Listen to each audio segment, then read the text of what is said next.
जानोथांमोन गिबियाव बयनिसिमबो जों गरेस्वर बियाब दुलाराय बाथौ गौथुमनि जानानै धोरोमारि गोजोन हास्थायनायखौ बावहरबाय। जों दिनै सानजा तामुलपुर जिल्ला दुलाराय बाथौ गौथुमनि बेन्दोङाव थानाय नैबे जोंनि गरेस्वर बियाब दुलाराय बाथौ गौथुमनि नैबे गोथार थानसालियाव जोंनि फैबाय थानाय दुलाराय बाथौ गौथुमनि खुंगा 73 बोसोरसालिया जथुम्मा बे जथुम्माखौ जों दिनै फैबाय थानाय 2027 मायथाइ फेब्रुवारि मासनि गेजेराव जोङो खुंनो थाखाय जों माखासे दिनैनि समाव बियाब गौथुम हिसाबै आरो लोगोसेनो जिल्ला आफाद हिसाबैबो आरो दिनैनि समाव दुलाराय बाथौ गौथुम अल बाथौ महासभानिफ्राय माखासे दैदेनगिरि बिथांमोना नैबे जोंनि बियाब गौथुमनि थानसालियाव बाहागो लाफैनानै जा मोनसे फैबाय थानाय खुंगा 73 बोसोरसालिया जथुम्मा बे जथुम्माखौ जिहेतु गरेस्वर बियाब दुलाराय बाथौ गौथुमनि बिखायाव 2027 मायथाइ फेब्रुवारि मासाव खुंनो थाखाय जा मोनसे दिनैनि सानाव बानजाय आफादजों मोनसे गोख्रों बानजाय आफाद दानो हाबाय। दा बे बानजाय आफाद दानायाव जोङो जिल्ला आफादनि जानानै जोंनि बे गरेस्वर हालामनि जोंहा गुबुन गुबुन बर' हारि माहारियारि आफादफोरनि बिथांमोनखौ जों हांख्रायनानै लाबोदोंमोन। बिथांमोना बाहागो लाफैदों। जेरै जोंहा बर' फरायसा आफाद, बर' थुनलाइ आफाद, जोंहा बर' हारिमु आफाद, गोबां आफादफोरा बेवहाय बाहागो लाफैनो हादों। दा ओंखायनो जों बिथांमोननिसिम गरेस्वर बियाब दुलाराय बाथौ गौथुमनि जानानै रोजा रोजा साबायखर बावहरबाय। दा आं सानो जोंनि जा फैबाय थानाय दुलाराय बाथौ गौथुमनि खुंगा 73 बोसोरसालिया जथुम्माया जों बयबो जिहेतु 2027 मायथाइनि फेब्रुवारि मासनि गेजेराव जानो थांगासिनो दङ, नङा होमबा? बे समाव गोजां बोथोर। दा खोथाया जाहैबाय मानगोनां रायजो जानोथांमोन, जों मिजिंथियो, जों खुलुमहरो, जों खावलायहरदों जाहाथे जों बयबो जोंनि गरेस्वर हालामनि रायजो राजा, आइ आफा, बिदा फंबाय, बिब' बिनानाव बयबो खौसेयैनो जोंनि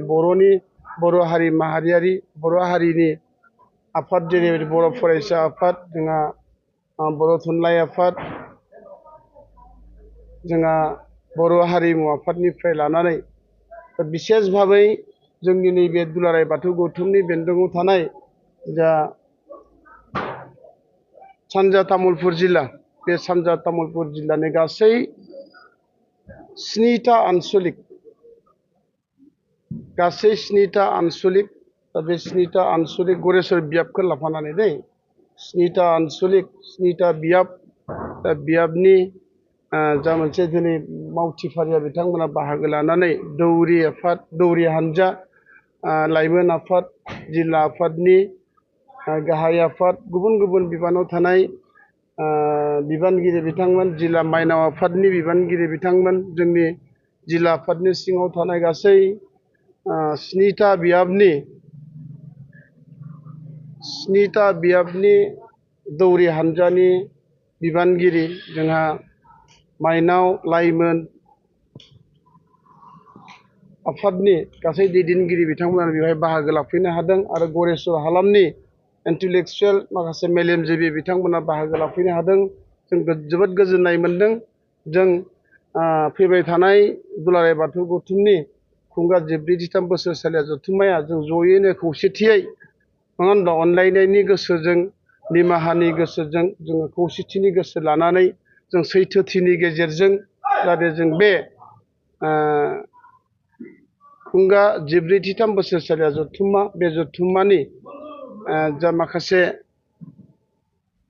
हाबाफारिफोरखौ नोजोर होनानै जोङो आब्रुथियै